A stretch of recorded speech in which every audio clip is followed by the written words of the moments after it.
Shadows of Doubt review, Gangstalking restricted edition trademark by SsethTzeentach. Oh.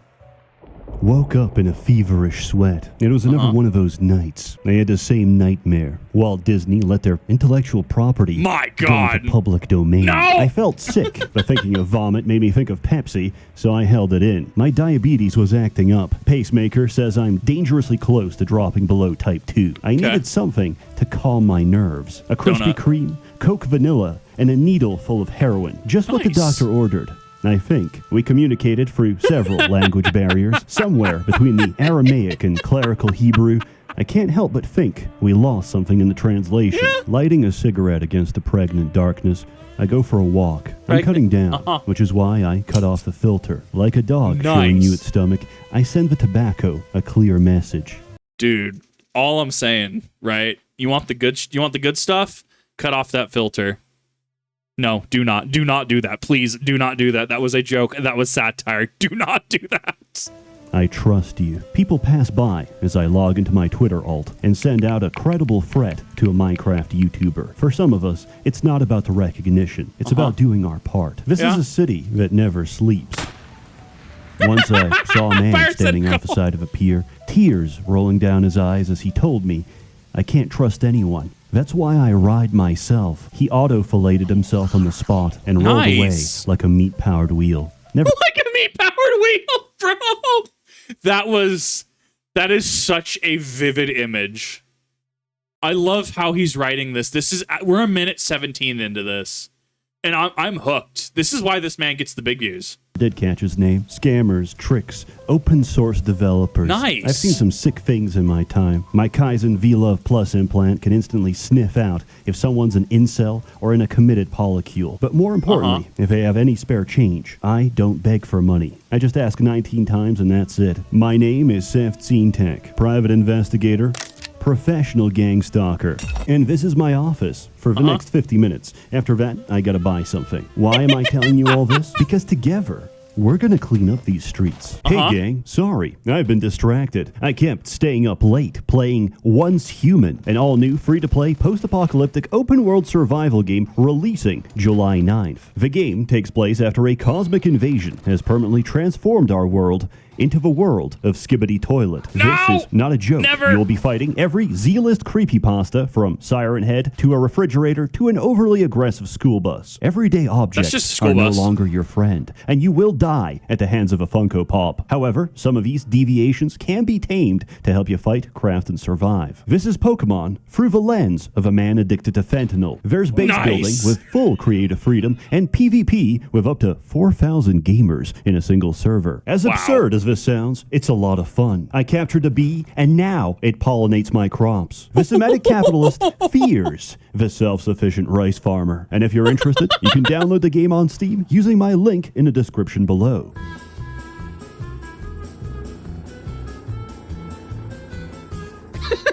Hey, people. Wow, honestly, like, that's a toss-up. I don't know whether that's a 9 out of 10 or a 10 out of 10.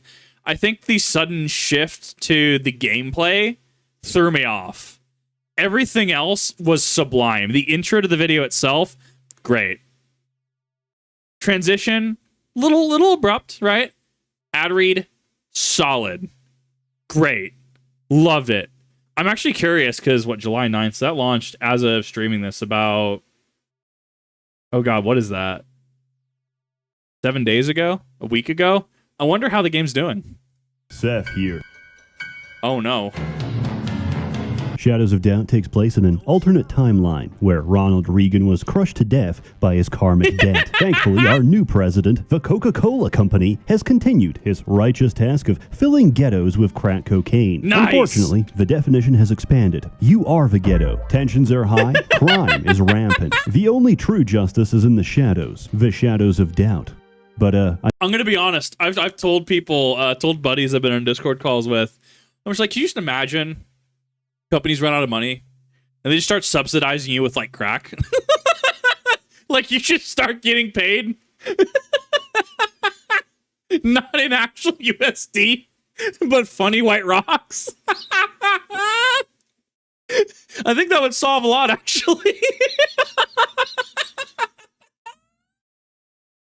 Oh, unhinged kip hours. You don't want them. I doubt that. I checked the shadows. You know what I found? Me stealing your diamonds, battering your wife, and reporting you for domestic abuse. It's nothing personal. I just need a higher social credit score so I can get out of this hellhole. The actual game is, on its face, a detective simulator. What's it simulating? Everything. Starting a new game generates an entire city, populates it with citizens that each have their own jobs, relationships, hobbies, and of course, homicidal fantasies. Murder is like romance in a male prison. It requires a perpetrator and a victim, and everything in between is a trail of clues left in their wake. Your job is to follow those clues, find the perp, and bring them to justice. What a Trademark, cool brought to you concept. by American Spirit, premium quality organic tobacco. Nice. So grab your trench coat, scoop out your cone cells with a spoon, and let's get to work. Step 1, we need to break into the crime scene and steal everything. It's what the victim would have wanted. After that, we can start looking for clues. Who died? How did they die? And when did they become dead? Make sure to get their prints while you're going through their wallet for loose change. Did they live alone? If not, find their partner's fingerprints. NPCs aren't programmed to have friends. The only time they physically meet another person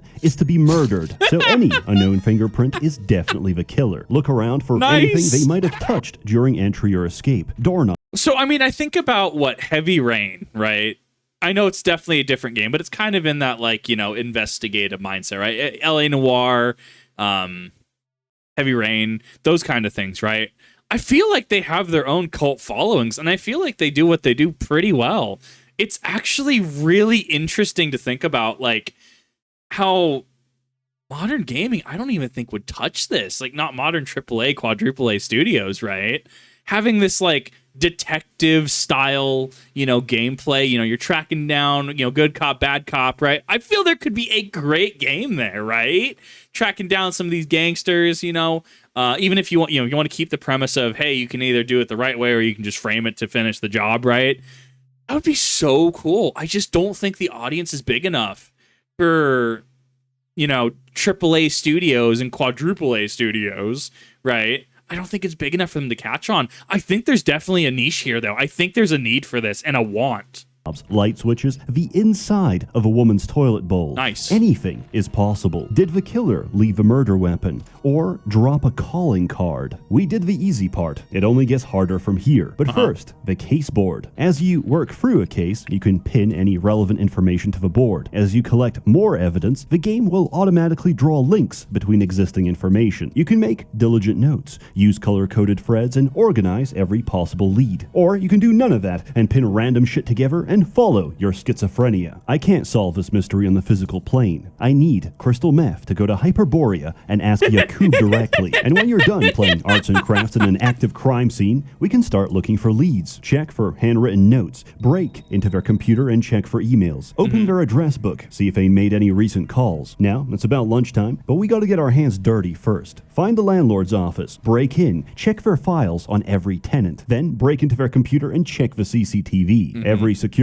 camera in a game takes photos every few minutes. Every image showing a person gets saved to a 24-hour buffer, so you want to get to it as soon as you can. As you go through the footage, you should recognize every tenant, so print out anyone unknown, anyone who went near the victim's house, and anyone remotely suspicious. Okay. All right, now we can go to lunch. Now, we have plenty of leads to follow up. We need to find each potential suspect and cross-reference their information. Look, I'd love to keep holding your hand, but I can't. Each case is unique, so the best way to explain the game is to tell you what I've been through. The first time I ever played this game, I ignored all the instructions, opened a fridge, and ate raw pork. I got so nauseous I couldn't answer the telephone, and spent the next 10 minutes battling with the controls to try get in bed to sleep off of food poisoning. This was the tutorial, so the phone kept ringing the entire time. Then I talked to a random civilian, my hand slipped, and I accidentally tried to arrest him. Like hell you are, he said, before shooting me in the face. At this point, I was captivated. Because this game simulates a few hundred people at any given time, they're all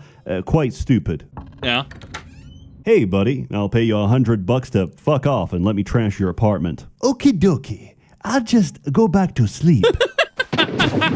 Wait, did you just shoot someone? You just shot someone. I apologize. This usually never happens. This town has the collective IQ of a developmentally challenged toddler, so the optimal playstyle is to be an antisocial menace. Sure, the game has stealth mechanics like alarm systems, air ducts, and lockpicking, but I don't have time for that. Hello, ma'am. Have you seen anyone suspicious? Uh-huh. Here, take this. Upgrades come in the form of sync discs, which alter your genetics to become a better fighter, better lover, and most importantly, a better consumer of starch cola. You're supposed to earn them from side jobs, until you learn of a more effective method called beating the shit out of your neighbors and breaking into their safe. To top it all off, there's no long-term penalty for crime. Every exterior door is linked to a complex series of tubes that detects when I leave a building, sending out a pre-recorded YouTube apology that makes the population forget my actions. I could be caught on 4K murdering several people with a sword, but the instant I go outside, I'm a changed man. If you want something, take it, run away, and come back like nothing ever happened. Between this and the dirt cheap price of food and utilities, you can easily cover all your expenses by committing more crime than you actually solve. It's so interesting because like the game offer like him in the intro, right? Intro tutorial, eat raw pork, try to sleep off food poisoning, right? And just ignore what you're doing. Walk up to dude, I'm arresting you. No, you're not. It puts it entirely in the hands of the player. And we've seen time and time again with modern AAA and quadruple A games, right? That games want to hold your hand. They're like, oh dear God, we need to make sure that make sure that somebody anybody can play a game. And like I think that to a degree that's fine. I think to a degree getting people into a game and being able to have everybody on the same page, fine, right? However, I think there's also a market for games that are open-ended, that are, hey, smacks you on the button, it's just like, cool, figure it out, go for it, right? Or are, difficult but not in a way that's not fair, right? Dark Souls 1, right? Love it, love the game. It's difficult, right? I mean, you can make it arbitrarily less difficult by just leveling up and getting good gear, right? Absolutely, you can do that. But like, the control scheme is fine. It's always within your power to finish a boss, deal with what you're fighting against, and it doesn't really hold your hand. I think there's a nice balance between, holding your hand as far as like, hey, you should probably know that this map or this waypoint exists, Dead Space 2 style, right? Hey, use the thing. Oh, that's where the objective is. Oh, that's where the shop is. Oh, that's where this is, right? That's where the next save point is, right? Versus, hey, we're going to give you like 5 minutes of just like text that you have to scroll through and acknowledge. Grats, play the game, right? It's different strokes for different folks kind of thing, right? But at the end of the day, it's showing and not telling, in my opinion, has been the better way to do it. And sometimes tell can work, but it has to be done correctly. The only real use for money is buying property and playing with the bizarrely detailed furnishing system. And once you've played enough to create the ultimate male living space, you're ready to metagame. 100%. You see, murders have a cooldown between solving a case and a new murder happening. Sleeping will pass the time and gives a speed buff when you wake up. So you hop in bed, goon for 36 hours straight, and when you get a new murder notification, hop out of bed, break your own window, and plummet 20 stories to the streets below, which we survive because we're genetically modified to be immune to fall damage. Now you can use well rested to sprint to the crime scene while chugging your morning coffee. This is not only faster than the cops, it's often faster than the killer. Of course, the way you're meant to pass time between cases is side jobs. Think of each. So that actually is a good point, chat. Missing the eras of, when there wasn't a right way to play. With everything, there's always going to be a metagame that develops. If you're in a card game, a certain card, certain deck will always be just more efficient at finishing the game out than other people, than other decks, right? Like in a game, right? Call of Duty, right? A archetype of guns or specific guns are always going to be, the meta picks in regards to dealing with whatever you're dealing with, whether that's team deathmatch, whether that's, hardcore, whatever. Like, I like that this showcases that the game is just like, it's accessible. Hey, cool, do whatever. And I would argue he's playing it in an inoptimal way, right? Or at least a way that's not, designed to be played. But the game just acknowledges it and lets him play in that way, right? There is such a huge modern problem with how a game should be played, and that there is perceived to be a right way at all times to play a game. At the end of the day, just play the game the way you want to. If you want to play Elden Ring and summon friends, do it. Who cares? If you want to play Elden Ring level 1 broken sword, sure, go for it. Who cares? If you want to play a game like this, be immune to fall damage and just become, Kenji.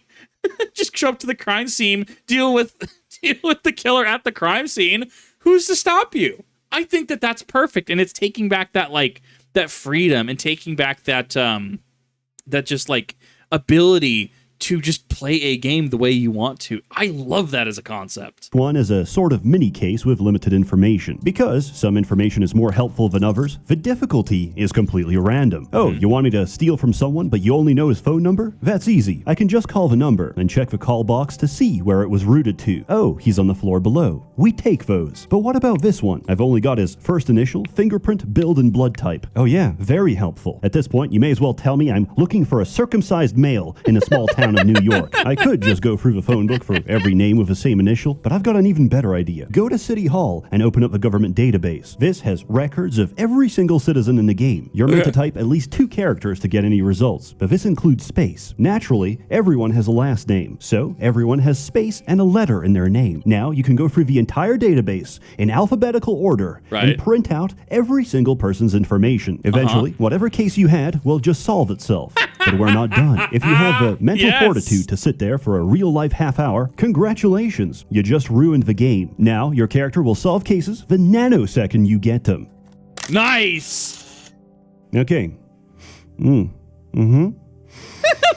Okay, so the victim was poisoned by a stalker neighbor for not loving her enough, but the victim did manage to get a shot off before expiring. She can't go to the hospital, so she's probably limping home as we speak. That took less than 2 minutes. Personally, I don't use the government database. I get my evidence the old-fashioned way, following a woman home to her place of residence and hiding inside her septic tank until I expire. When they discover my body, the police will do the rest. Isn't that the...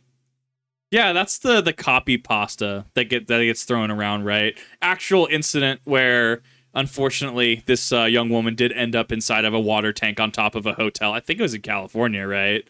But a lot of people like to say that she was either being stalked by somebody, there was some paranormal or extraterrestrial aspect to it. It's something that gets around a lot on the internet. At least, yeah, that sounds right. Yeah, okay, so it is the one I'm thinking of. I checked the victim's work computer and realized she cheated on her husband at the hotel he works at while he was visiting his sick mother. Oh, that sounds like a motive. I paid him a visit and bingo, he's not cooperating. Silence is violence, and only the guilty refuse the law. So I did what any ethical private eye would do: follow him into the bathroom and beat the shit out of him. Oh, he didn't do it.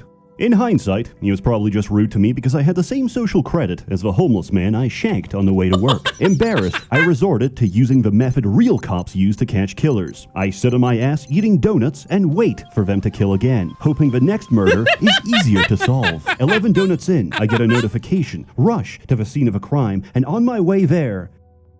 Yeah, turns out it was just their IT guy who murdered her for being dead weight at her own company. In summary, there's a lot of jank in this game. Things will glitch and break. Black markets will randomly deny service even if you give the right password. And sometimes, all the foot traffic causes a congestion where everyone gets stuck on the same staircase, and the only way to free them is by throwing hammers in their face. But for a game made by a small team of Albanian immigrants on the budget of a kidney stone, it's really impressive. There's no other game that captures the ambience of living in modern-day Shanghai, slurping my MSG noodles as I listen to the soft drizzle of acid rain. Many games struggle with procedural generation. Generally, I don't even like it. It's just another buzzword for infinite slop. But Shadows of Doubt succeeds because it creates nonsense. And because true crime will always be more bizarre than any simulation, the situations it creates are not only compelling, they're believable. And remember, Once Human launches on July 9th. Download the game for free right now. As always, more content to come, so stay tuned. A warm thanks to the many members of Emergent Guild generously funding and bankrolling these videos. You're all truly wonderful. Have a good one.